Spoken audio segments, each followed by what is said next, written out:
It's 1 o'clock and I'll call today's meeting to order. Move on to 2.1. Our land acknowledgement. The town of Rocky Mountain House wishes to acknowledge that the land on which we gather is Treaty 6 territory and a traditional meeting ground and home for many Indigenous peoples, including the Blackfoot, Cree, Saulteaux, Stoney, and Métis. And at this time, I'd also like to recognize that we now have the Treaty 6 and Métis flag also in our council chambers as well as on our front yard. Moving on to 3.1, we have an agenda in front of us. Does anybody have any additions to the agenda? Okay, just a motion then to accept the agenda as Councillor Auld. All in favor of that motion? That's carried. We don't have any delegations, so we'll move on to 5.1 to adopt the council meeting minutes from June 15th, 2021. Anybody have any concerns with those council meeting minutes? Councillor Fraser? If there's no other corrections, I'll move to approve the minutes as presented. Okay. All in favor of that motion? And that's carried. We'll move past number 6, moving on to number 7.1, the RFD for the proclamation policy. And turning that over to Mr. Krause. Yeah, thank you, Your Worship. So this is coming again before council after consideration before with amendments as requested by council. The criteria for a proclamation under 4.2 is the same as before. It has to be one of those 5 different items for it to be recognized.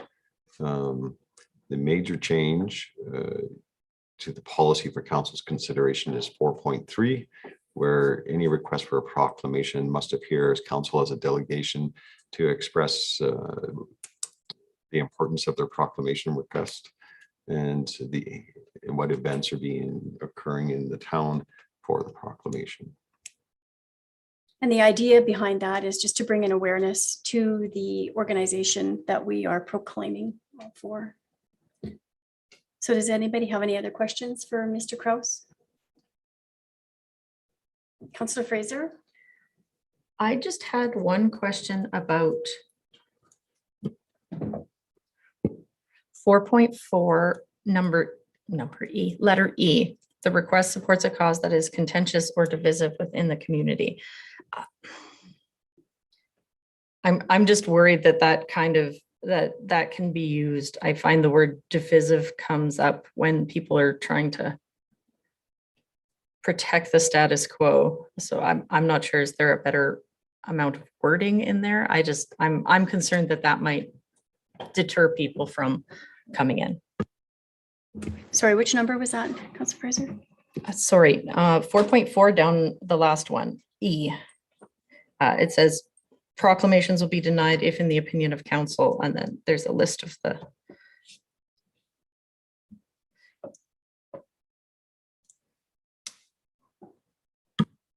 Anybody have any? Councillor Narang? Yeah, I didn't actually see that until you pointed it out. It is kind of a weird statement to have in here, being that we would be voting anyways. So it is sort of like a statement that creates a little bit of negativity within the policy. And we're going to be voting on whether or not the proclamation goes through anyway. So if we as a council or the next council decides that it is divisive, that would be decided around the table rather than having it in here. I think that is a little bit, as the previous letter says, is inflammatory already. So I would be happy if that were to come out too. I didn't catch that at all. Unless there's some reason that it's in there that's going to come to light around today. Mr. Krause? Yeah, Your Worship. So I think it's just a clause that allows council to deny a proclamation if it's something controversial in the opinion of council. I mean, it is in the opinion of council. It's not that would be voted on. And I'm trying to think of an example, but none's coming to mind. But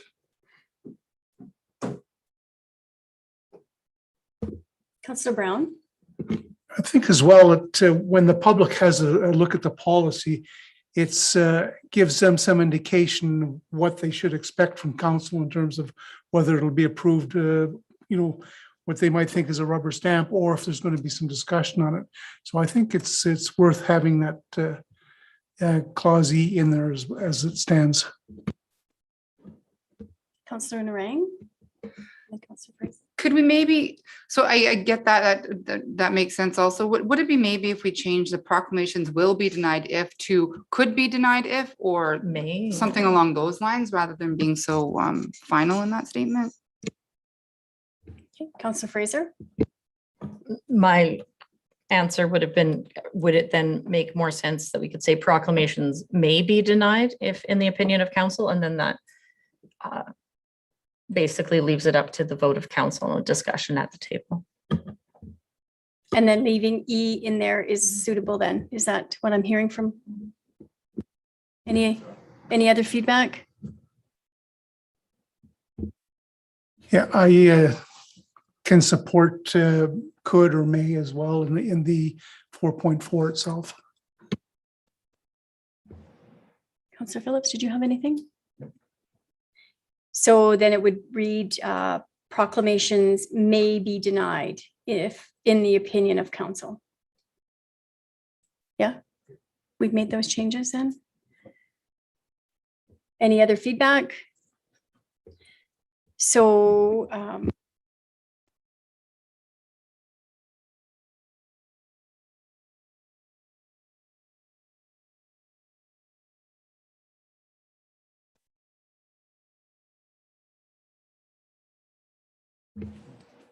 just for the recommended alternative then to make that change in there, we can still accept that, making the change. By changing the word will to me in section 4. Okay. Ready? Anybody care to make that motion then? Councillor Phillips? Yeah, I'll make the motion that council adopt 009/2021 proclamation policy with the amendment to item 4.4 with the word will change to may. Okay. All in favor of that motion? And that's carried. Thanks. Okay, moving on to 8.1, the RFD for the AA Alberta Association of Police Governance Conference. Turning that over to Mr. Kraus. Yeah, thank you, Your Worship. So our policing committee reviewed the RFP for hosting the Alberta Policing Governance Annual Conference for 2023 and made a recommendation to council that we submit a bid. So we are bringing it forward to council for council's consideration and direction on it. In researching other municipalities that have hosted it, it has ranged from $5,000 cost in municipality and upwards, depending on cost of keynote speaker and swag bags and hosting and so forth. So we're looking for direction from council of whether council wants us to submit a bid for this conference. It'd be great for the community in bringing members from across the province to Rocky. So we're for council's discussion. I reached out to Monica Alstrom with Search and Rescue yesterday to inquire about their conference that they held here in September of 2019. And it was a national search and rescue conference, and they had about 400 delegates. They utilized all the hotels, they utilized the community center. She also said that the high school utilizing that was very beneficial. The Christensen Sport and Wellness Center, as well as the Christian school. So she felt they had many compliments. They had local caterers, and she's offered to give us more advice and help on this hosting, like advice on hosting the conference and what they'd gone through, and parking and various different things. So she was very good knowledge to find that out. So Councillor Phillips? Having attended an AAPG conference, they are quite informative and quite well put together. And I think this is a great opportunity to showcase Rocky and bring people from around the province here and show them what we have to offer. I think this is a great idea. Does it say in there how many delegates? I forgot to look for that. Do you remember when you went, how many delegates? I would estimate there was probably between 200 and 400, I would think.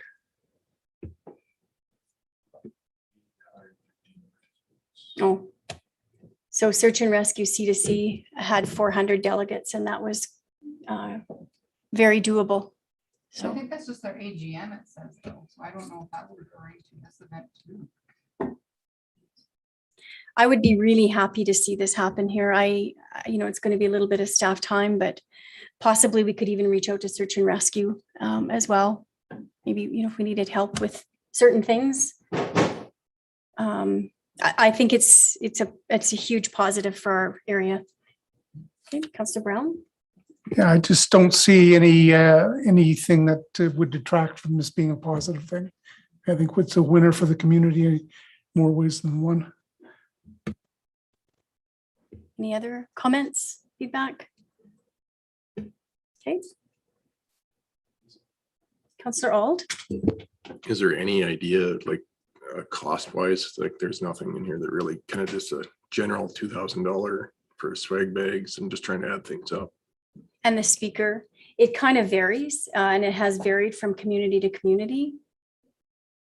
Yeah, so your worship, so I think what administration would be looking for is just a guideline of how much council is willing to. It would become a budget item in 2023, but right now it's just a guideline to start the planning process, that we don't want it to exceed a certain amount.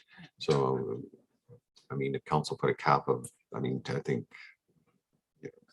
$10,000 is what I was thinking as a total cap. That doesn't mean the 10,000 would be spent, but it provides, a guideline to that amount. I mean, I think the biggest cost is who you bring into for a keynote speaker, because they can vary quite a bit. But I mean, if we try to, use local talent for a keynote speaker for Rocky, for example, 4,000 would be completely adequate for a keynote speaker. And is it possible to secure, like when this comes to this, possibly a sponsor to sponsor the keynote speaker? Maybe that's a possibility as well. I know that happens at AUMA as well. Yeah, your worship. So with majority of conferences, the keynote speaker or other type of events are generally sponsored. So that could be pursued. Yeah, I think that would be a great idea to pursue a sponsor for. Okay. Councillor Brown. Yeah, just one other oddball question. In the in the documentation, it talks about the piper coming from Drayton Valley. Do we not have a local piper? I mean, is there somebody at the Legion that put us in touch with a local piper? I believe the last one we used was out of Innisfil, correct? Yeah. I don't know, but that could be pursued as well. I mean, that's another 1.5 years away, possibly. Could check with the local Legion or any of the other music teachers perhaps in town that may know. Sounds good. Thank you.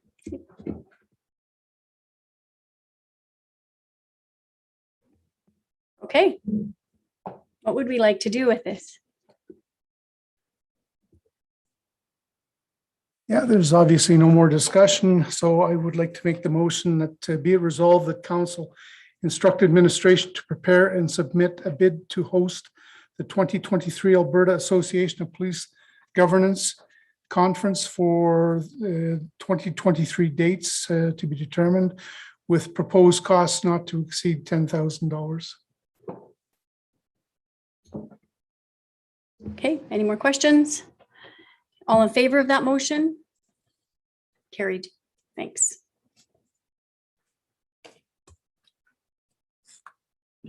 Moving on to 8.2, private fire hydrants. And I'll turn that over to Mr. Shanks.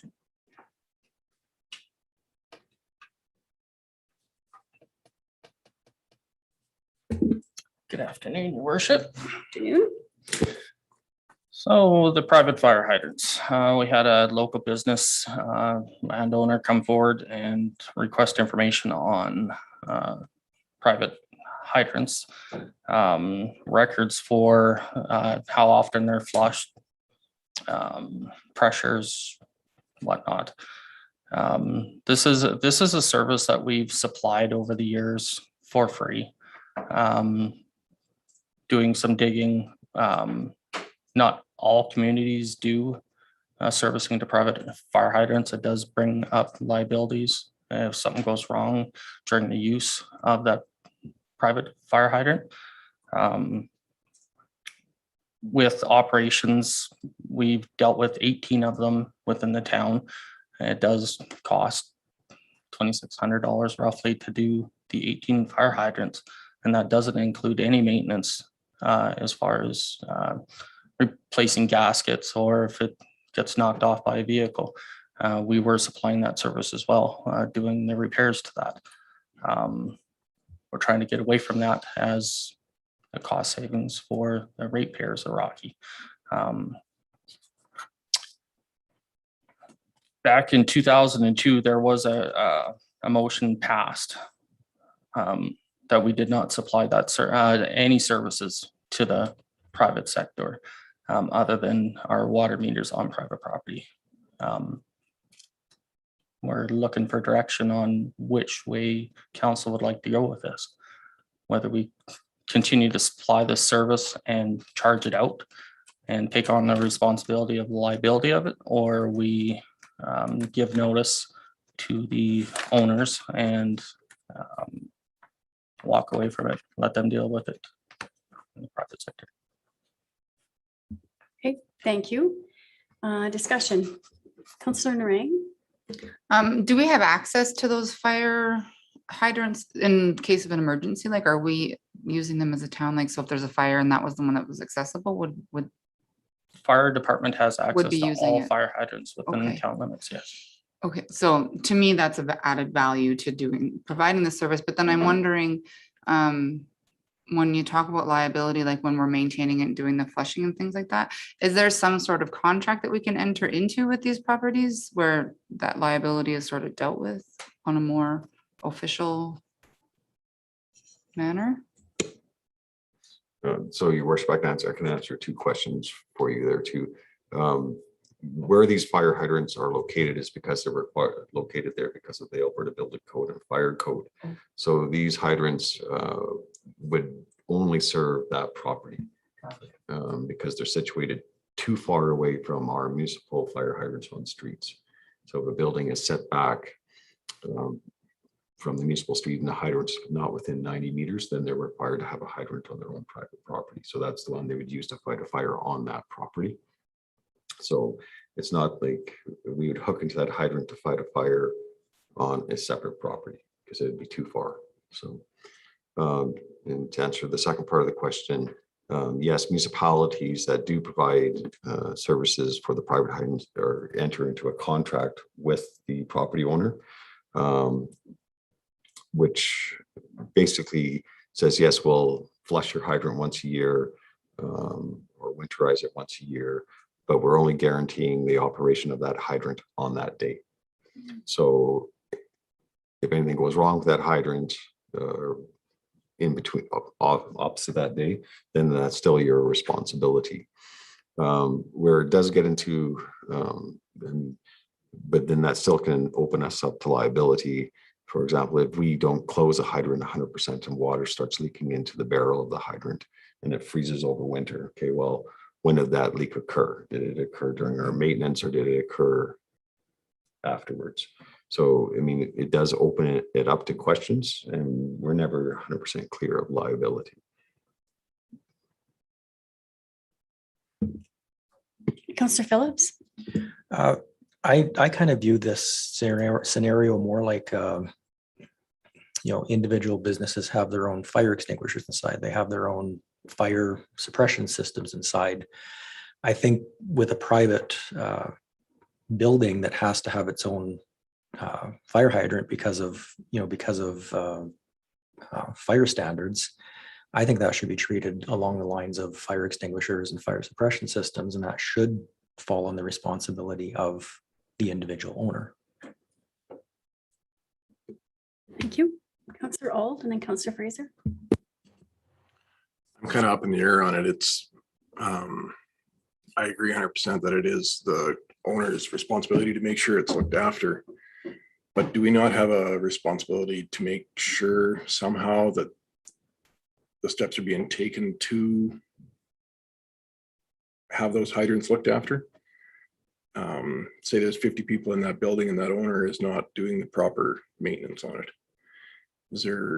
Do we not have some responsibility in the end that they are still our residents? And I'm okay with setting a fee and charging for it, getting a contract with them. It's like, there's got to be a way that if it's up to them, that it's still, there's got to be some background records keeping. There has to be, we have to be involved in it in some way, I think. And I agree. I do think we need to know that they are being maintained properly to make sure it's safe. I just didn't, this is not even something that I would have ever considered something we weren't doing already. So was surprised to see this. So would it be best to enter into an agreement with the private business owners to make sure that, like, to have a record, so they at least give us record that those are maintained on a yearly basis? Because these businesses also would have sprinkler systems, would they not? Most of them inside their business. So those sprinkler systems also, like fire extinguishers, would have to be regulated. So can this not all be tied together? So your worship, just to answer that question, how that typically is addressed by a municipality is they would require mandatory fire inspections of certain classifications of buildings, such as apartment buildings or buildings that have sprinkler systems. And your fire inspector would go in annually and request those reports from the property owner that they have done their annual maintenance on the fire alarm system, the sprinkler system, the hydrant, and so forth. Okay, thanks. Councillor Fraser and then Councillor Narang. I guess who else is able to do that service? Are there lots of private businesses in town that would do that service, or are we kind of the only one? There are companies out of the Red Deer, Calgary, Edmonton. They come to town to service their fire suppression system. They can do the hydrant at the exact same time. It doesn't, like, it takes about an hour to do it. I can guarantee if a company come in to do it, it would be more thorough than what we would do. We do your typical flush, make sure it's clean, make sure everything operates, and we turn the main valve on and off. And that's all we would do. They would go into more in depth with that. Councillor Narang and then Councillor Ald. Now, maybe I'm misunderstanding this, but when I'm hearing that we would have mandatory fire inspections to replace the free service that we're doing, wouldn't that just be, then we're paying for the mandatory fire inspections then? Sorry, your worship, maybe I said it wrong. That's typically how a municipality, a larger municipality would do that. It has a full time in fire inspection. We don't have to mandate mandatory fire inspections, but a company that has a private fire hydrant in there to meet their insurance needs, the insurance company themselves might request a copy of the fire inspections or the records of maintenance. But typically it's done by a fire inspector to ensure that it meets the requirements, just to satisfy the municipality's concern that the 50 resident apartment building as residents are being taken care of. Councillor Narang. Yeah, for sure. Yeah, I'm looking at the cost of this. It's like $2,600 a year. I think that is a money well spent if it's an added layer of protection for people that are residents in multifamily buildings and things like that. I just don't see, I think it's dollars that are well spent. But then when I hear Mr. Shang saying that a private company would do a more thorough job, then yeah, I guess I kind of talked myself into a little bit of a circle there, and it's insurance that's going to be making sure that they're going to do it because their insurance requirements. It's almost like that thing where you stand in the middle of a crosswalk, you have the right of way, but it doesn't do any good if the vehicle runs you over. Like, yeah, you were right, but however, so it's kind of that sort of a similar scenario, but $2,600 a year, is good money spent if it does what it's meant to do. But then that doesn't take into account the liability on the town if something fails with the hydrant. So at that point, this is where I'm getting hung up, is the liability. So how do we ensure that the town is not liable if we were to in fact keep doing this service? How do we go about that? Yeah, so your worship, if council is looking at the direction of providing the service, so we would come back to council with a draft contract that we would have the property owners sign. We'd review it with our insurance company also to make sure they are comfortable with the coverage. Councillor Fraser? I understand, obviously it needs to be done. I'm not sure it should be a free service from the town when all of the other fire things are not. So I think for me, I've kind of come down to they either contract us and sign a contract and pay a set fee and then pay if there needs to be more maintenance, that's very clear that that's their cost. Or they can contract a private service and provide us with those records. So that brings me to another question then. It can't be a little bit of this and a little bit of that, right? So we'd have to go either one way or the other. We can't have some doing a private contractor and some using our services. So, okay, Councillor Phillips? I agree. It's one way or the other. Either we do it and have the liability issue taken care of, or we have them do it and provide us proof that it's being done. I don't think that this is something that the town should be paying for on a privately owned fire hydrant on a privately owned building. I do think it's definitely, if we're doing it, fine, we'll do it, get the liability sorted out and charge for it, or have them do it and provide proof. But I don't think it's something the town should be on the hook for doing this financially. I think, just to be clear, I don't believe that, is there the intent that the town should do this for free? I think it's just something that's just been done. It's just one of those things that, I mean, it's obvious this motion was back from 2002. So I think it's just something that's always been done. And now we're looking at clarifying whose duty it actually is. Your worship, just for clarification or advice to council is I don't think it's one way or the other. I think if you're going to go onto private property to service a hydrant, it has to be up to the property owner if he wants the municipal service or a private service, because we are getting into that realm of competition. So the private owner should have that choice of either having the company that comes in and does their sprinkler systems or us doing it. Right, because there may be some already that are just doing this, right? Okay, good point, Mr. Kraus. Yeah, currently we do all of them within town limits. There's no private being done by a private service. Yeah, it's a tough one, but for us, we're looking at, okay, so we're going on private property. We're not supposed to be on private property. There's liabilities with that part. The maintenance on the hydrant, when I say our service level isn't as great as what a contractor would be, we don't check pressures. If there's water coming out, that's all we're looking for. We're making sure that water's clean as it's coming out. We're looking for, your typical leaks, which they all leak, where the private sector, they would want to fix any of those leaks because it is a private. So. Okay, thank you. Councillor Auld? I'm leaning more to making the landowner, the homeowner, building owner responsible for it. But it still has to come back in a report to council that we know what's being done, or how.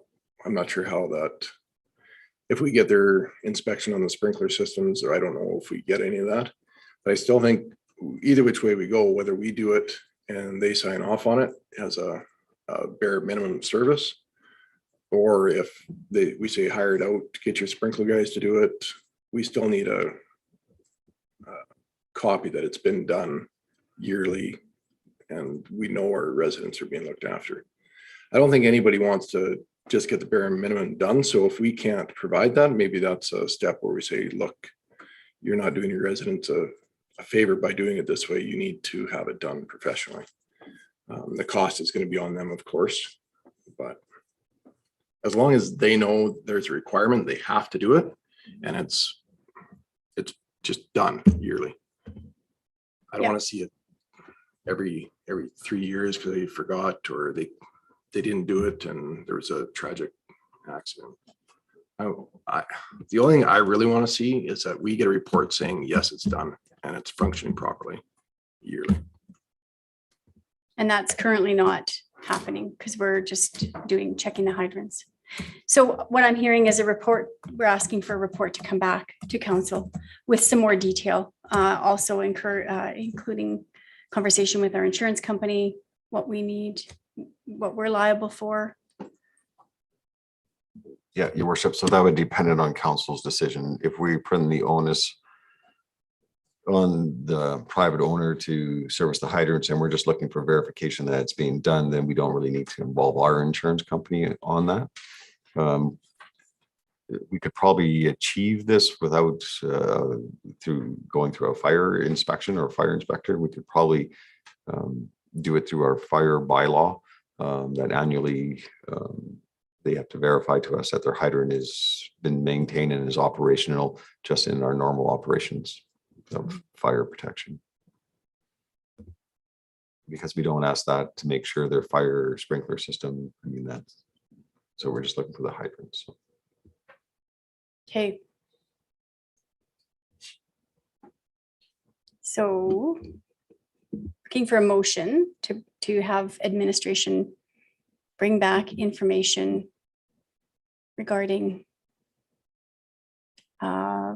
private companies servicing the fire hydrants, fire hydrant maintenance. Okay. Anything else to add to that? Councillor Ault? I was just going to make that motion. Okay. Did you have anything else to add to that?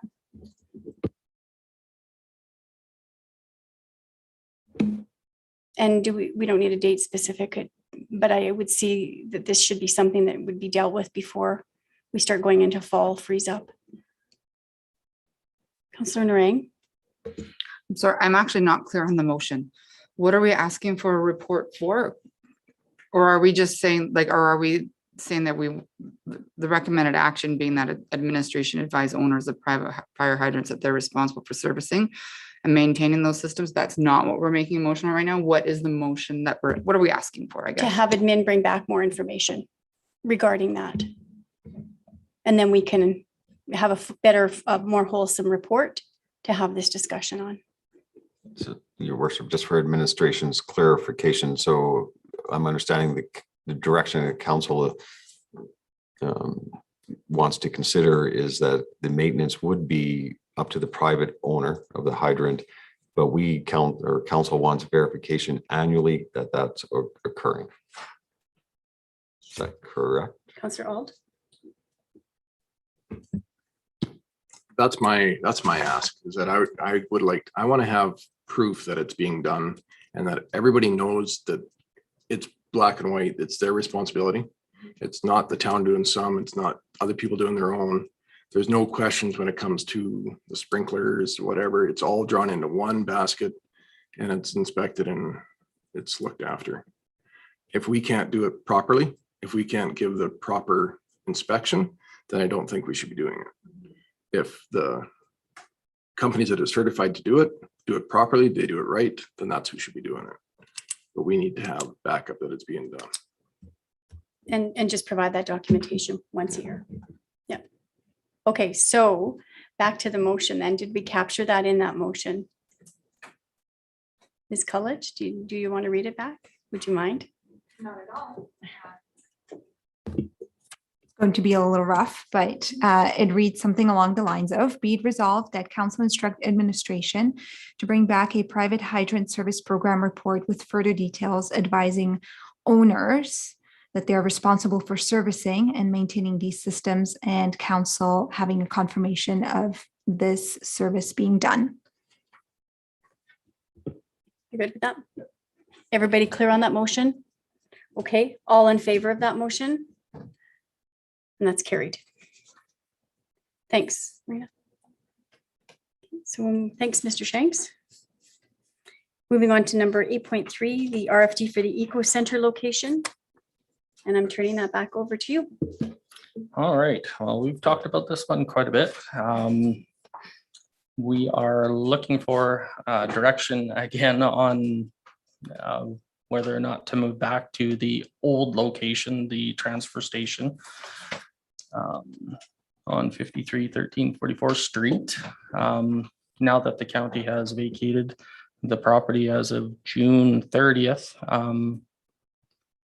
we've gone in again and looked at the layout of the land and how things would fit better for us, the amount of materials we could bring in and just the sheer volume of people we could fit through that. It would be a better fit at the old location than at the new Eco Center location on 43rd Street. Financially, we're looking at the cost of putting in the fencing and the security cameras, minor electrical, and the card readers, which would have to be either way, versus the old location, the Eco Center as it stands now. We'd have to get that lot paved. We've spent a lot of time over there putting gravel in, trying to maintain it, and we can't maintain it when it rains and it just turns to mush. There's just not enough room over there. We can't get the bins in that we need to accept the volume that we're receiving. We do have timelines on when we can have this done if council chose to go move back to the old location. We have listened also to the residents on what they would like. We feel this is probably a really good move for the town. I think, we've had time to figure out that the site that we're at right now does not work safety wise. And we've heard that loud and clear, as well as the mess, the mud, the pavements already over at the other site. And I think it just really needs to be known though that it's not a transfer site over there. So there's still room for some extra bag drop it off, but just so we make sure that we know that it's not a transfer site. Okay, Councillor Narang. Yeah, I think I'm definitely on board for the move, and I think we did talk about reclaiming some of those lands around there and stuff. So I think there's definitely some benefits to come out. My question is around monitoring what's going into the waste bins. So when I've been at the Eco Center, there's definitely some issues with what's going into the garbage, and how are they going to improve upon monitoring that? Because the last time I was there was like tons of like yard waste and plastics inside the waste bin. So is there going to be a way to set that up that makes it easier to monitor what's going into those bins? Or is that sort of me micromanaging because I was having an aneurysm looking at what was in the garbage? No, most definitely. Because it is contracted out, we tell the contractor what we're looking for. This little transition period from December to now, that's pretty much what it was. Moving forward, if we do move to the new location, we're going to set some rules and they're going to have to follow the rules. And so are the residents of Rocky, knowing that they're not allowed to bring this material in. So don't try. The garbage is definitely an issue. The trans stores that are in there now, they're going to be gone. That's only a matter of time. If they don't get out right away, we'll make sure it happens. And we have a different system that we want to put in to help out with the recycling and definitely get away from the garbage. So the trans stores will not be used. Yep. Okay. Councillor Fraser, then Councillor Auld. The original design was to use that area. We now have that area free. The previous tenants have moved out. We have a temporary site set up so we aren't rushed and we can make sure that that's really exactly what we want and people aren't losing a service. I know there was a bit of a delay there, but I actually think that we would have needed to set up a temporary site while that one was fixed anyways. So now it's running, people know how it works. We can really focus on getting that permanent location the best it can be And we're not trying to kind of do it while we're putting people through. So I agree. Councillor Ald? I 100% think it's a good thing. Going back to 24-hour usage for residents with the cards, having the yard waste open 24/7 is huge benefit. I don't see anything negative about moving back there, and sooner the better. Councillor Phillips? I mean, the original plan was to have this site in going to be in this new capacity. That was kind of the original thought, and the other one was a solution temporarily because we couldn't be in that site. So I think now that we can be in there, I think that's where we should be. Definitely the residents want it back there. There's no question about that. So I would be in favor of this for sure. I like the fact too that we are going to have the video surveillance there, and we'd have to with the 24-hour usage. So, Councillor Brown, did I see you? Yes, Mayor, thank you.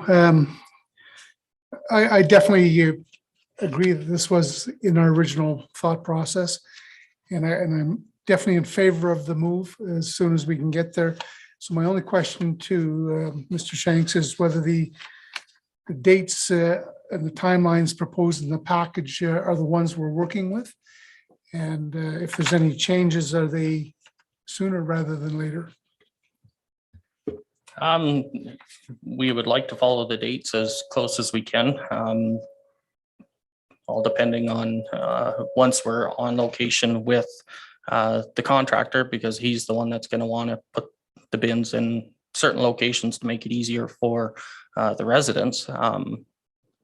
I'd love to have it sooner, but I'd rather take our time and do it right the first time, and before we allow people in, because we do have a location for them to use right now. As far as yard waste, I could see that happening right away. There's no timeline on that one. But as far as the recycling, yeah, I want to just take our time and not rush it. Yeah, and so this, with all those comments, this has my support. I'm just going to agree with Rob. If we set it up right the first time and get it done right, then we're further ahead than rushing and trying to get in there. So if it takes a little extra time, let's just do it right and everybody's happy. I'm still getting comments and questions about the reuse shed. Do we know what we're going to do with that? Is there a possibility that we could re-put that out to nonprofits? Would there be room over there if a nonprofit wanted to run it, say 5 hours, 3 days a week or something like that? Yes, there is options to do that.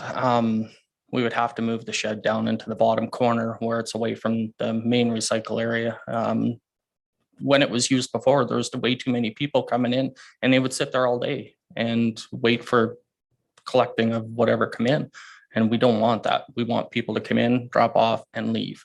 And how do you enforce that? I don't know. Getting a private or a nonprofit organization to come in, are they willing to do it? I don't know. We would have to throw it out again. We didn't have any luck the first time, but we could definitely throw it out there again.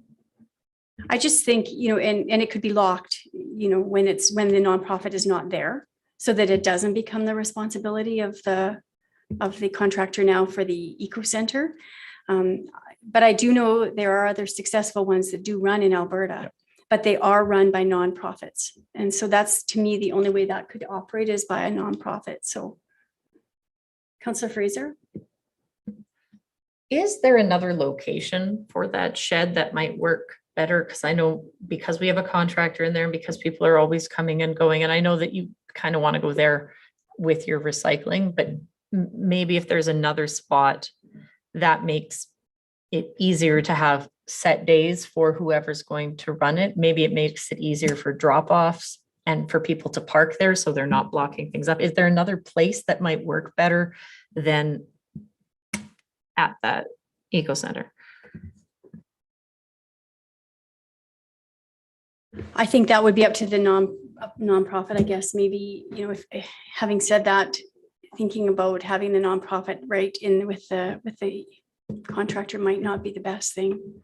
I don't know. I just don't know. Is there anything else we can do with the reuse shed?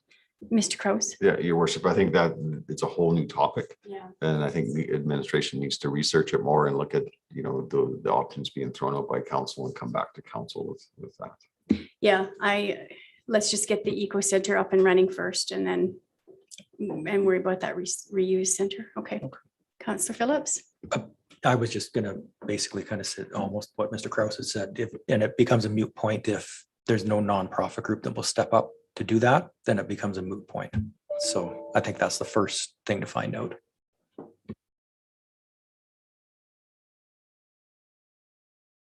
Okay, any more conversation around this? Councillor Ald?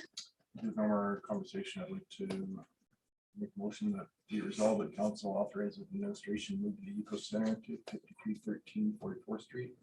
with all expenses to be funded through the solid waste reserve.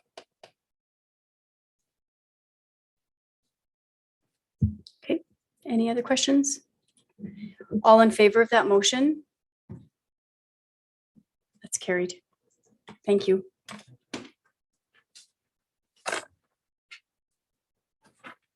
Ooh. 8.4, the Lagoon Agreement. Mr. Shanks. The Lagoon Agreement. I'm really green with this one. I'll ask help from Mr. Kraus, please. Yep. So your worship, the town and county have an agreement for the usage of the sewage lagoon. The service provides services to the county residents to bring the sewage from the country residential properties into the facility. There is a user fee for that, which is charged to the haulers, I believe, right?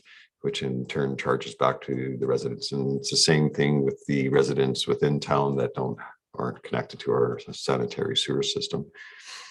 So we have an agreement with the county and where they contribute to the capital, or they didn't contribute to the capital. So that service is open to their residents. Under that agreement, which expires in 2023, there has to be notification from either party to renew that agreement by October of this year.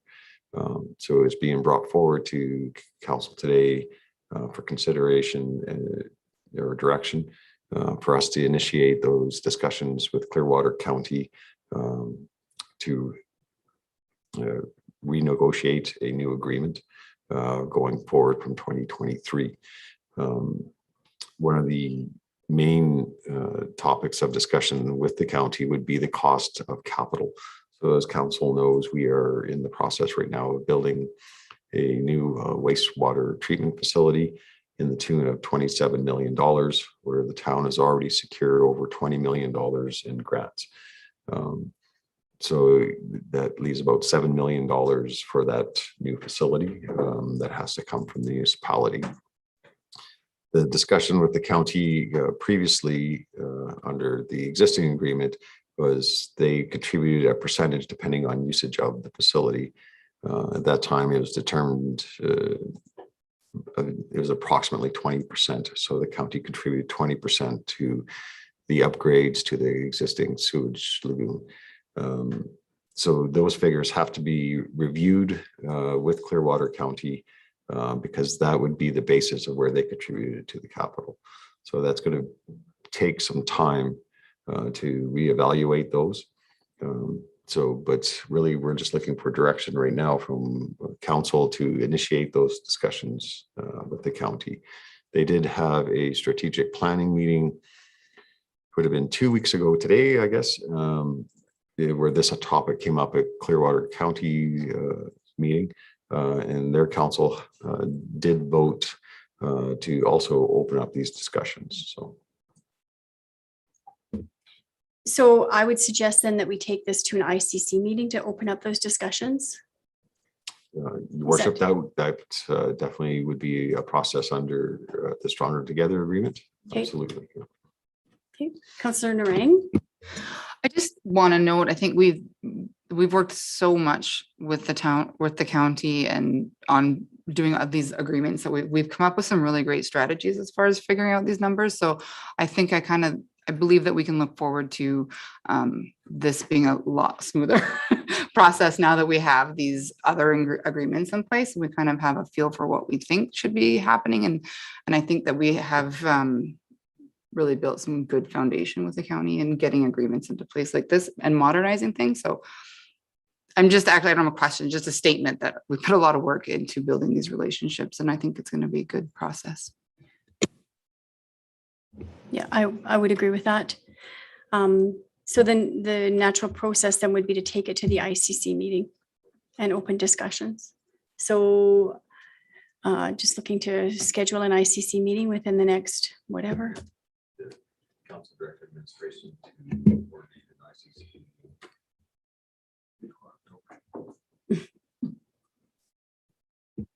Just to get the ball rolling. No. I guess it would depend on the availability of all the ICC meeting members during summer. I would like to try for August sometime. Okay. October is gonna be Yeah. normal months of operations. Yeah. Okay, so we'll have admin bring us dates back to the ICC committee meeting members. Okay. So we have that. I'll make that motion, Marina, that we inquire about an ICC meeting. Having admin bring dates back. Okay. Any other questions around that? Okay, all in favor of that motion? That's carried.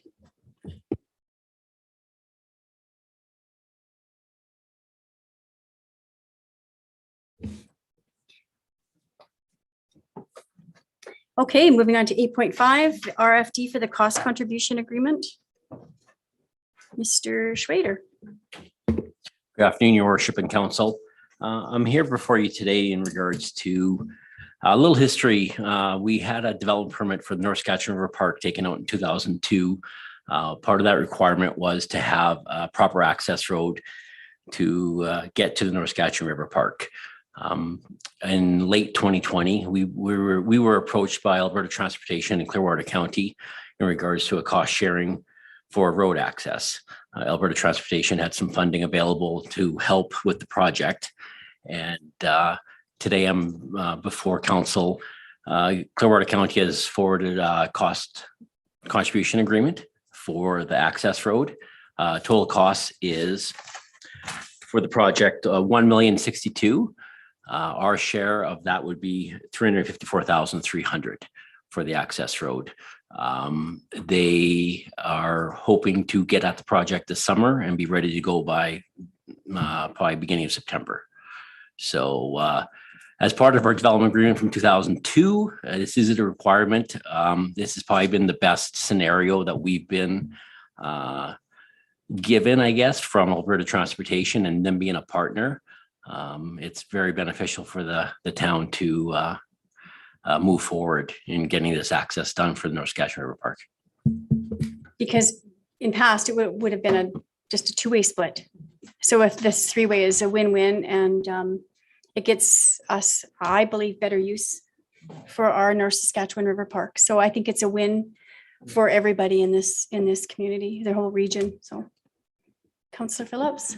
I mean, this is something that we've been talking about for years, trying to get a proper access down there. I think this solution fits something that the town can work with, that the county can work with, that the landowner that's involved in that approach.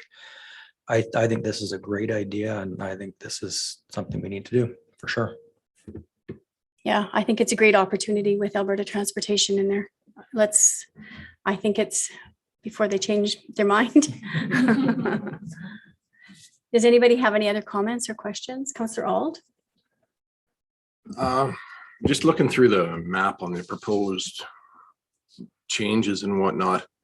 The landowner down there is going to be taking a significant loss in possible business traffic going through his property. Do do we have a plan in place as to how we're going to work with him to try and help recoup some of that lost traffic, lost revenue? He's losing quite a bit of space for the RV parking and truck parking as well. But I think we addressed that in 8.6. 8.6. Yep. Sale of Cliffside Trail. Oh, okay, so I'm ahead of myself. But it's still the same. Okay. Sorry. Just in regards to that property owner has been at the table with Alberta Transportation and Clearwater County. So they are aware of what, and they're working with the plan in regards to moving forward with it. So they are not out of the, like, they've been involved right from the get-go in regards to this new access road. Councillor Fraser, did you have your hand up? I was just going to say that it's such a great space down there. And I know that people for years have been trying, they want to have big events down there. And we've been kind of fighting with that road and the access. And we had that temporary permit that was allowed, but this is going to really open up. Now people can just book events. There doesn't need to be cars counted to the same level. I think that's really going to make that space a lot more popular and a lot more usable. Any other comments? Questions? Councillor Phillips? I'm thinking the discussion looks like it's complete. If so, then I would like to make a motion that council enters into the cost contribution agreement between the town of Rocky Mountain House, Clearwater County for intersection improvements on Highway 11A and Range Road 73A for $354,300. Funds will be allocated from the MSI initiative funding first, with reserve funding as an alternative funding source. Okay, all clear on that motion?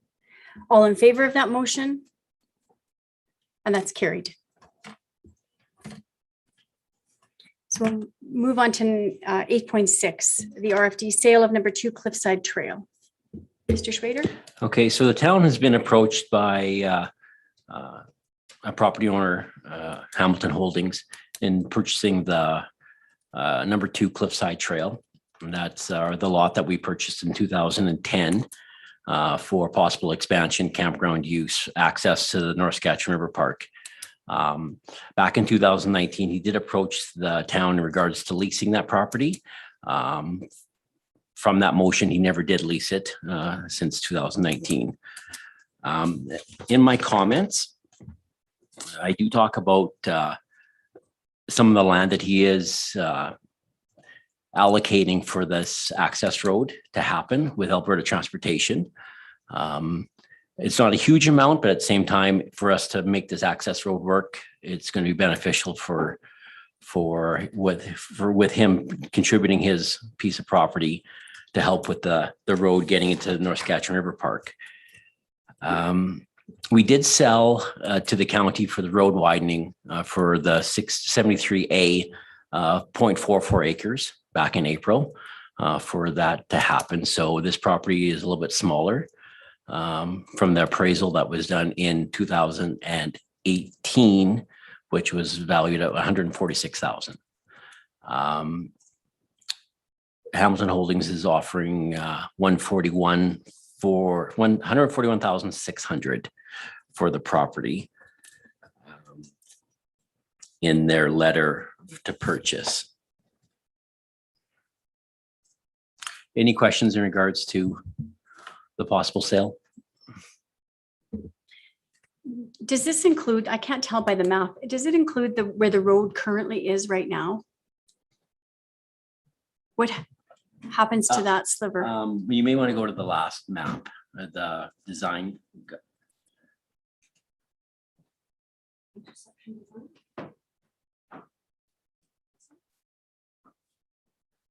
Oh, can you? Okay. to make sure this is the right Sure. Marina, would you mind getting the light for a second, please? Thanks. So this is the property in question right now, like for right there. And this, like, I can't tell if this is the road here or if this is the road. What was your question, Mayor Burke? So what will happen with where the road is currently? What will happen to that road allowance? Oh, sorry, you should maybe, we'll go back to the previous map. Sorry, there's a map of the sale, the one that we got rid of the 0.44 acres. That'll give you a better indication. Oh, okay, So yeah, this one here. okay, So this is what is being taken from, well, that was purchased from the county from us. okay. So there is a fence there. The fence will be moved back onto property line. Mhm. And then there's 2.46 acres here. So where's the road right now that we The drive road on right now now? is here. Okay, so what will happen to the road? It will be widened. That will be Yeah, the road will widened. still be there. Oh, it will. Yeah, the road will still be there. There'll still be an access off the highway there? Well, no, that the access is here. This will be closed. For the new cost contribution agreement. That's further to the west that we just did, the access road. Okay, Yeah, which is over here. They'll come in here and swing up this way. Would it be Uh, better to go back to the other? The other map, sure. yeah, I'm confused. Yeah, I'm curious to know what the road, when you exit 11A, what happens to that piece right there? This one? Yeah, This will be closed. okay, This will be closed. so, And okay. that could be worked out between whether Hamilton gets a piece of that. That's between Hamilton and the county. okay, so the county owns that road allowance then now? That road right there? Yeah, this is in the county, yeah. The road is, okay. Or it could be Alberta Transportation. I don't know exactly like who would own that. It would be a great staging area for people that want to use that trail that's going to be enhanced out to the So- historic site. But, you know, the road, access roads here will come through here and then cut up here. Okay, So this is our property here, which we shaved off 0.4 of an acre along here. so we will have no say at all what happens to that road that exists, that part there, that portion? No, Okay. Councillor Phillips? And just looking at what's going on, the lease land that they have on the north side there, not where the star is, down a little bit. like Down, that's private property. no, down, right, Stars. just to where the RVs are. Oh, this, Yeah, so that is something that the landowner currently is going to lose that lease land. I'm And sorry, Councilor Phelps. that, right now, the landowner is going to lose that little bit of lease land because of the road going through. Yep. Yep. Exactly. So the purchase in behind there is to allow, future growth. Yep, exactly. Country residential. Yep. Yep. Yep. So your worship, so actually in the previous RFD, the engineering drawings, there's probably the best drawing for it that shows that road closure, but it also shows a walking trail being developed in this project. Yeah, that's what I was thinking. I was also thinking it would be a great staging area for people to park and get their bikes out. I'm on drawing 1 of 4, so page 6, go to page 6. There. So you could see the road closed, which is hatched. And then that Oh, is yeah. a walking trail that Oh, solid. okay. Perfect. The staging area could be on the other side of the river for bikes. Then. No, that's far more clear right now. Does anybody have any other questions or comments? Councillor Phillips? I just think this is again it's a good fair alternative. We're getting a proper approach put down there. This allows the existing business owner to do what they need to do to stay in business and make themselves profitable. I think this is a very good idea. Councillor Auld? Yeah, I 100% agree with Len.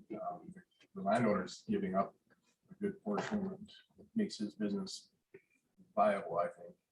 And he just wants to make this, currently, wants to make this area just grow. So I have no problem with that purchase price. He's offered up. No, I think some great work has been done in getting to this stage. So thanks for working all of the details out. and it sounds like everybody's happy with this as well. So any other comments? Okay. What is council's wishes then? Councillor Phillips, If there's no further discussion, I'll make a motion that the town of Rocky Mountain House enters into a sale agreement at fair market value, 141,600, with the potential purchaser as they are contributing parts of their parcel to make this intersection access and road construction meet the requirements as per the development permit 123/02 for proper highway intersectional treatment approved by Alberta Transportation. everybody clear on that motion? I think this is a great motion, and I really do thank the business owner as well for being so open to making this happen. All in favor of the motion? That's carried. Thanks.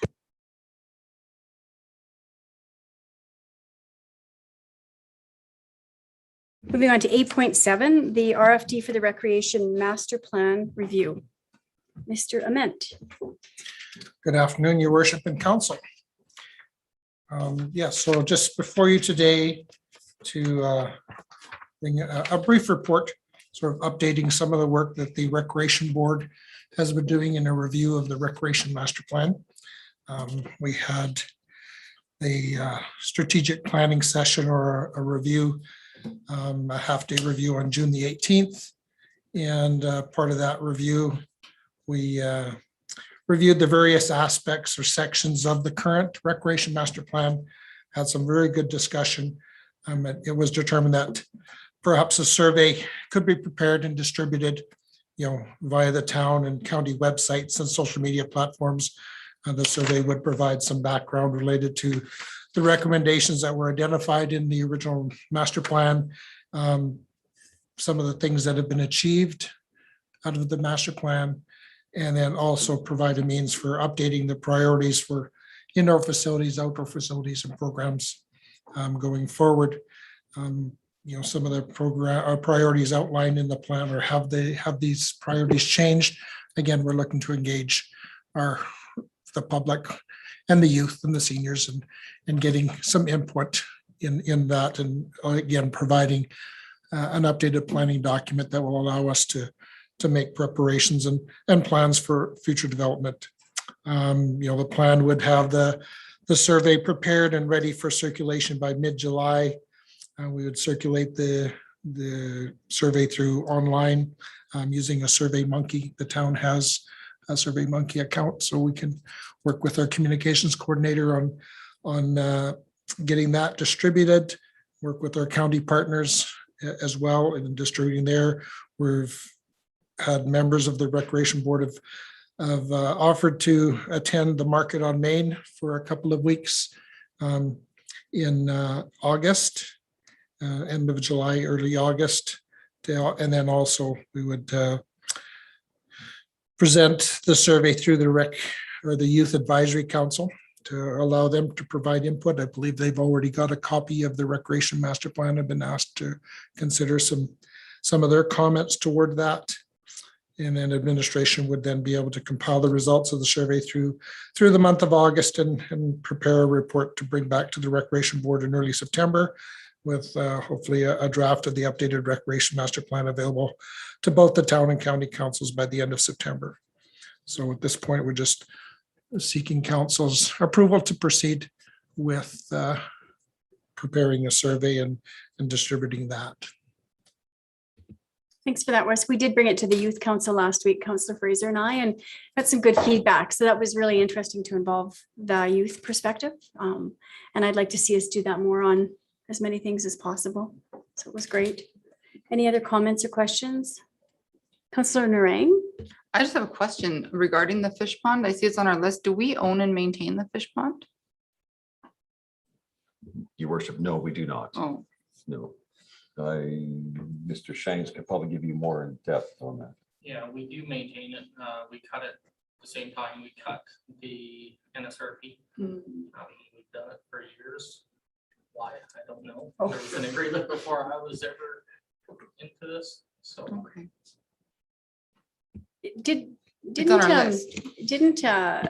Wasn't there not a service group like the Junior Force Wardens that used to help with that? clean it up. Yeah,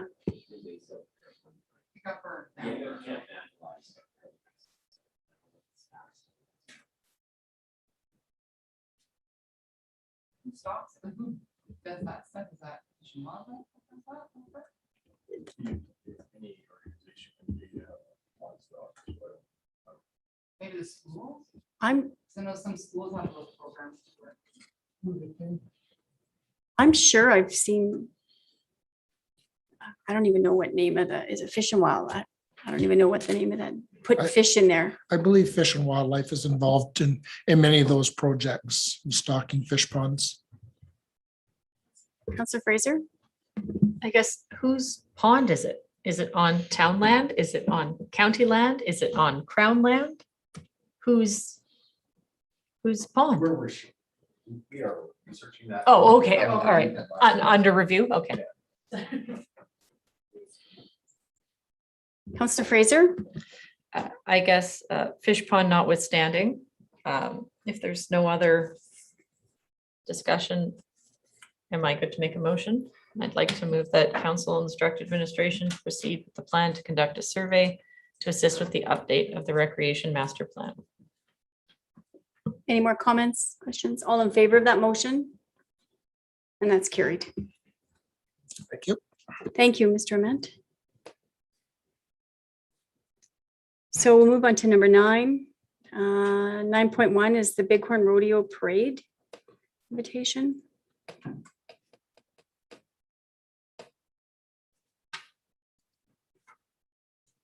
September 4th. Is that the long weekend? I think it might be. So, well, I will make myself available to attend. And if I can't, can I call in somebody else? Okay, What's the date for that? September 4th.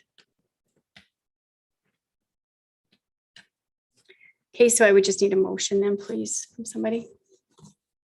Councillor Phillips, I'll make a motion that Mayor Burke attend the Bighorn Rodeo Parade on September 4th in Caroline.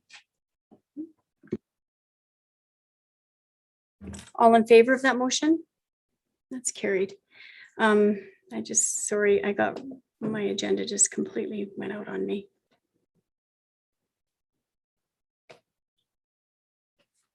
So moving on to 9.1 then. Seeking endorsement for Bill C-13 and Motion 84. 9.2, did I say 9.4? 9.1. Oh, 9.2. I'm focusing on getting my agenda back up here, sorry.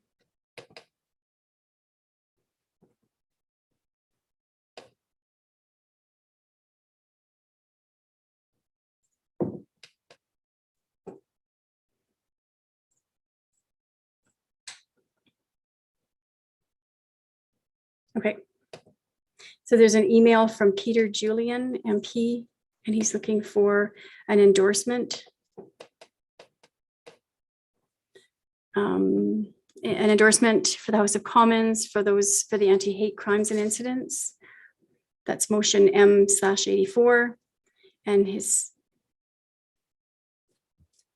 sorry, my computer is doing funny things. Yeah, your worship, it's for his Thanks. private members bill, Bill C-313, banning symbols of hate act. Does anybody have any comments on this? Councillor Fraser? I'm glad to see this. This is hate symbols and hate speech. That's a federal jurisdiction, and it's difficult to try and, do anything down at the lower level. So it's good to see that there is some movement going on federally on this issue. I would be in support personally for this bill, just because I know that we have had several discussions about hate symbols and feeling, that we're not really sure how to address those within our community. It would be nice to have something that's Canada-wide, that has the resources of the federal government to deal with enforcement and to deal with appeals and all of the litigation that will come from this. So I would absolutely support this. Any other conversation? Any other comments? So he has a motion here for us.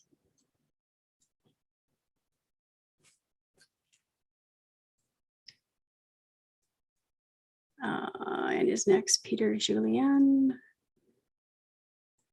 That in the opinion of the House, government should immediately counteract all forms of hate and all forms of discrimination, hate crimes and incidents of hate by, and then he lists everything. So would we just use this, obviously the same motion?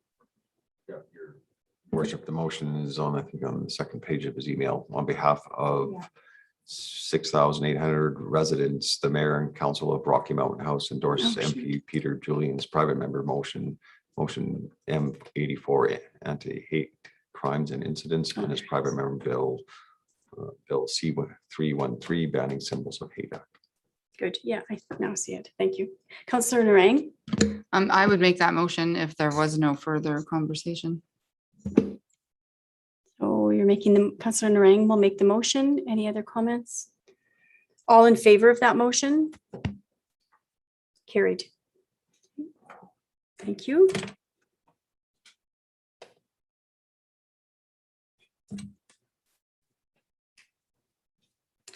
Moving on to 9.3, funding for rural municipalities.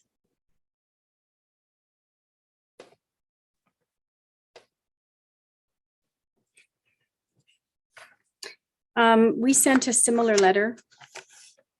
So this is just looking for, just a second here.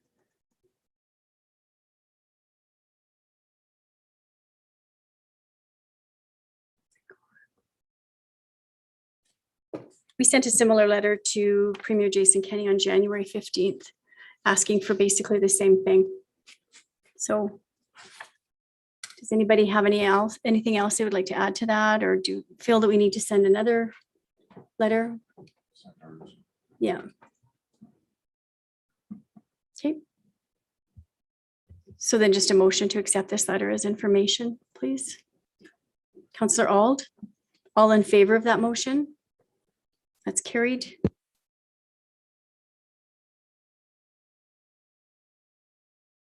(9.4) RCA letter to Minister Nixon regarding the cancellation of household hazardous waste.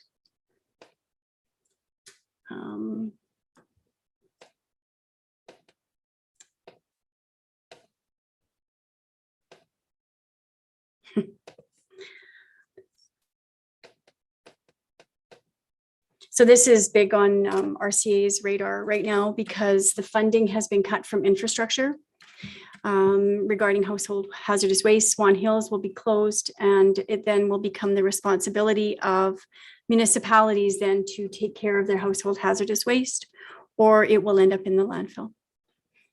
Councillor Narang. Does anybody know what the rationale behind this decision was? Was there something that they were intending on replacing or improving upon, or was this just like? I believe Swan Hills is in need of some major renovations.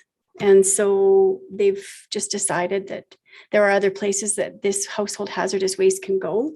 Currently, I believe there's another, you could take it to Ontario.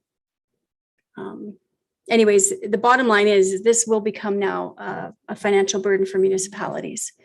So I would like to suggest that we also send a letter to infrastructure and CC Minister Nixon on this. They are well aware of it. I also talked to Minister Nixon about this at the Splash Park opening. So he's prepared. I mean, they are working on it already with their staff. So it's just something that needs to be on our radar, and we need to make sure that we also send our support. RCA has done a fantastic letter, and I think we can take a lot of the points out of RCA's letter and move forward with that. Councillor Narang, did you have another question? I'm wondering, definitely a letter to the Alberta infrastructure. And I'm wondering if when we formulate our letter to Minister Nixon, rather than CCing him, as in reaching out to him as our MLA, as well as the Minister of Environment, like rather than just CCing him and being a little bit more pointed in our conversation with him, because he does represent our area. Maybe, I don't know. It's just super frustrating. I do know he's very well aware of this. I specifically talked to him and he knows. And the staff that were at the splash park opening, I think her name's Joanne. I can't remember, but she's also working on this file as well. Ed Guggenheimer, who was there as well. Do you remember the lady's name? I can't. No, I don't think it was Monica. Anyways, they're both working on this file. So they all know that it's going on. RCA is very much on top of this as well. So I just think if we send a letter, it will also strengthen that support for coming up with some sort of funding for municipalities. Councillor Phillips and then Councillor Brown. Yeah, I agree that we definitely need to send a letter and support RCA in this. It's just short-sighted to close a facility without having something to replace it. You know, whether you can keep something going interim until you have some solution, but I think definitely supporting this is the way to go. We don't want this to fall back onto the town of Rocky Mountain House to deal with. I mean, each municipality would then be burdened with this. So we get EPR in one sense, and their RCA is actually saying, figure a way how to put this in with EPR. Yeah, so that's what they're kind of working on right now. So RCA is very much on top of this. Councillor Brown. Yeah, I just looking for a way that if we send a letter that we can reach out and get support from other municipalities as well, so that kind of get some traction with other communities. That's a good idea. Yep. Councillor Auld. Because it's definitely going to come back onto everything we do because we're a cost recovery. So if we start charging people to dump their household waste, they're not going to bring it. It's going to go in the garbage bag. It's in the dump. Yeah, we definitely need to get as many municipalities involved in this as we can. Yes, that's a good point. So I guess just a motion then to send a letter to Minister of Infrastructure, Minister Nixon as our MLA and as our Minister of Environment. And would we CC that out to how many municipalities and Mr. Kraus? How would that work? Your worship, we can do it to every municipality in Alberta. There's actually just a mailing list that we can access. So. Okay, does that sound good to everybody? Okay, Councillor Brown. Yeah, I'd like to make that motion. Any more comments or questions on that motion? Okay, all in favor of the motion? Carried.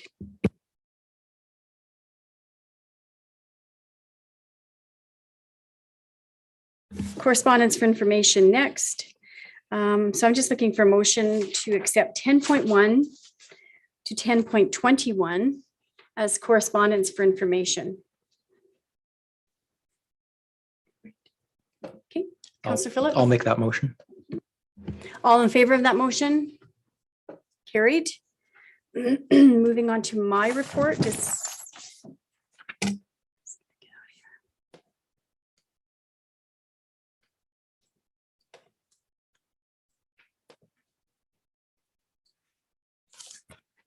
I just want to make a point of, I didn't add it on here and I forgot, so I'll add it on to the next one. But in the meantime, I did have a meet and greet with the new Consul General of Japan, Consular General Ukaida, I believe is how I pronounce it. And we had a very good 20-minute meeting. Marina sat in with me and took some great notes of, yeah, he's really looking forward to coming and meeting all of us. He believes strongly as well in the relationship that our town has with Japan and also sees that as an economic benefit and looks to pursue any kind of benefits there are there in economic development. So, and the other thing I'd like to point out is my ongoing discussions with AHS regarding our medical reprocessing unit, or MDR, medical device reprocessing unit, is getting closer and we're hoping for an announcement soon. This has been in discussion for probably 8 years or longer, as long as I've sat on council. And in fact, when I didn't sit on council, but sat on, at the time, physician recruitment committee and went to a hospital committee meeting, that was on there as well. So it takes a while, but it's getting closer. So we'll be waiting for this announcement soon. Does anybody have any questions about my report? Okay, Just looking for a motion, please, then to accept. Councillor Fraser, I make that motion.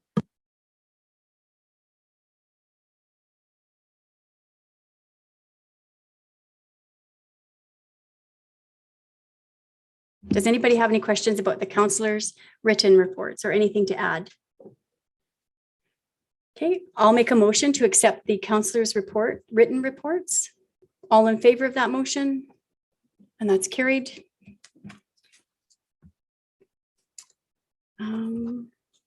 Action list. Anybody have any questions on the action list?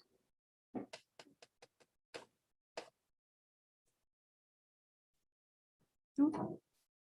Okay, just a motion to accept the action list then, please, as presented. Councillor Brown. All in favor of that motion? Carried.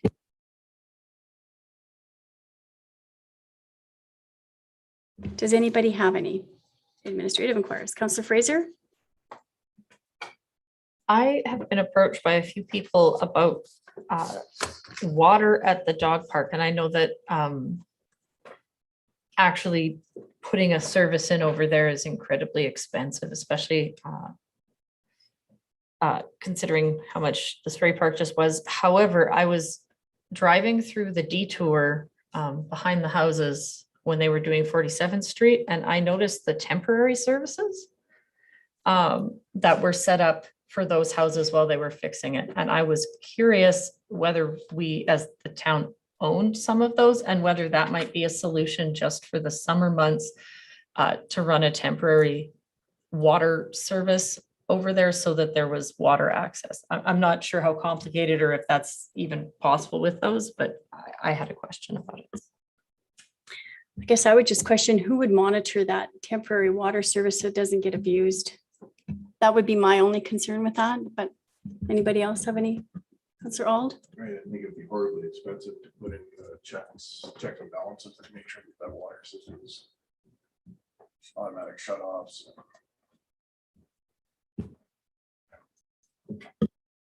That's all.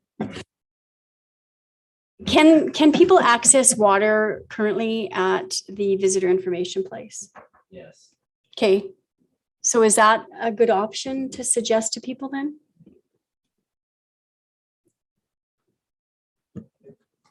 Yeah, your worship, I mean, that's an option for the users of that park.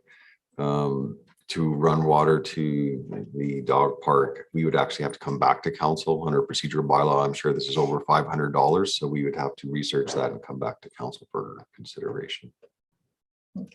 Okay, good. Do we have abuse of the taps at the other parks? Because I know there's a few public taps for the ice rink. Those are closed off in the summer though, correct? Mr. Shanks? They're locked off if an organization wanted to go and have water to do for a kid's playtime or whatever. They can do that. They book it through rec department. As far as the dog park, this has been brought up a few times in the past, and we looked at the cost of doing it. It's ridiculous. The legalities of it again are something that I'd be really concerned with, because we do have people tampering with our water system. The 47th Street construction that just happened with the temporary services that were there. You had people cutting the lines, shutting valves off, all that good stuff. And not everybody has dogs and like dogs, and I'd be afraid of what they would put in the water.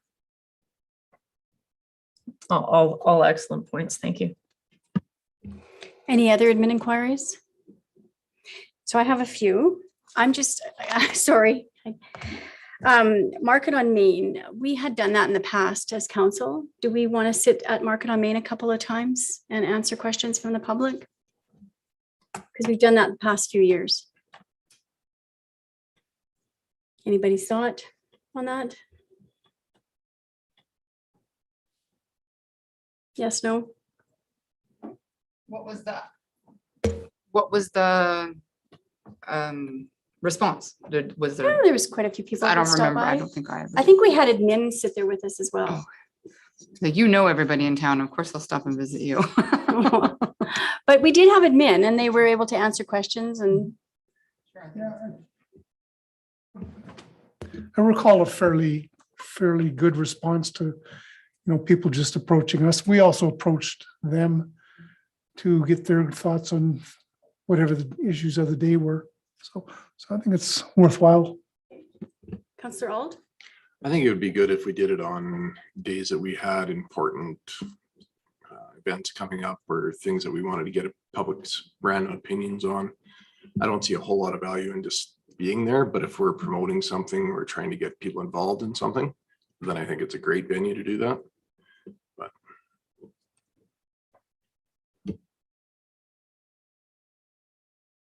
Yeah, your worship, I think last time we did it, it was for an initiative, and I'm trying to remember if that was the kickoff of the MDP or. Yeah,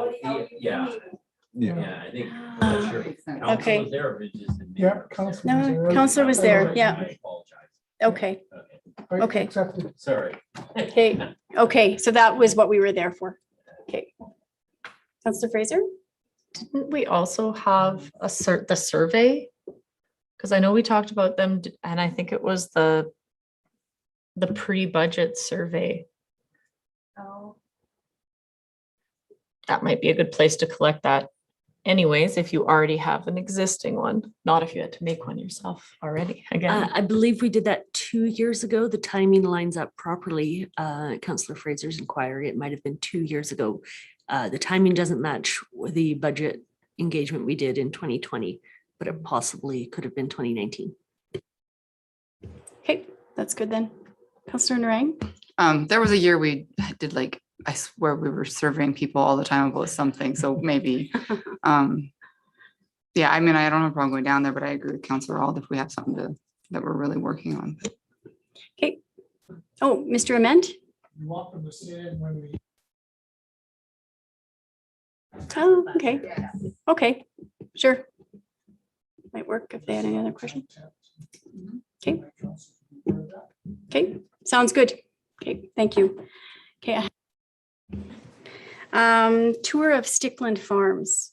We were going to set that up because I'm very curious to see that farm right now and make sure that see where organics are going so that we can, access, take photos, show people. So could we do that? Can you look into that and let us know? Okay, that's awesome.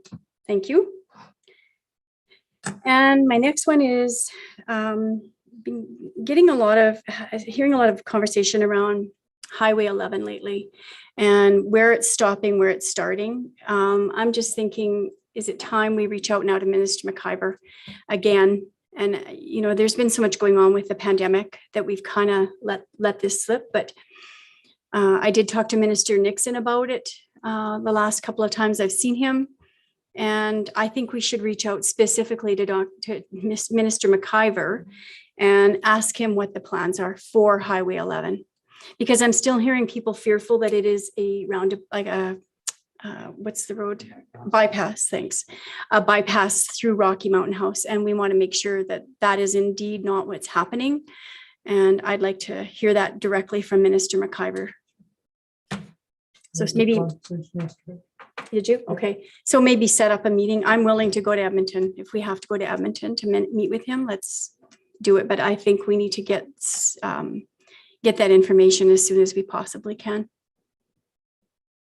Councillor Phillips? I agree. That's it. Even though we're a long ways out from it happening, I think now is the time to have those discussions because now is when the budgetary numbers are coming out for that stuff. And if the decision's not made now, it may not get made in the future just because it's not talked about. But yeah, I agree. It's time. Well, I mean, I've certainly asked him in the past and have been told it's coming, to wherever, it's coming right to Rocky Mountain House. But where does that mean exactly? Because if it comes to, say the first intersection at Rainbow Forward, there will be extensive work that needs to be done beyond that. If it's going to go there, it needs to go all the way through and hit to Highway 22. Especially with the increased traffic. Yes, absolutely. Councillor Auld and then Councillor Fraser. Didn't we, when we were at that, when they announced that twinning project, did they not say that this year was, they were gonna have all the drawings done, all the engineering done and proceed in 2022? I believe those only went to Eckville. Oh, The last time I looked, it was only up until Eckville. So we definitely need to be pushing that agenda for Highway 11 to come right through and to hit Highway 22. So, okay. Does anybody have any other administrative inquiries? Oh, sorry, Councillor Fraser. I just wanted to agree. I was at that unveiling, and at the unveiling, when I was discussing it with the various MLAs, it was, oh, absolutely, yes, it's going all the way to 22. That's absolutely where the plan is. And then every time we've kind of seen them since, they've kind of wiggled back and said, well, you know, that's my goal. I don't like it when their language starts slipping. So I think we definitely need to get on this. Thank you. Any other admin inquiries? Any notices of motion? No. Okay, it is 2:35. Oh. Sorry. 2:35, and I'll call a 5-minute recess, and when we come back, we'll go into closed session.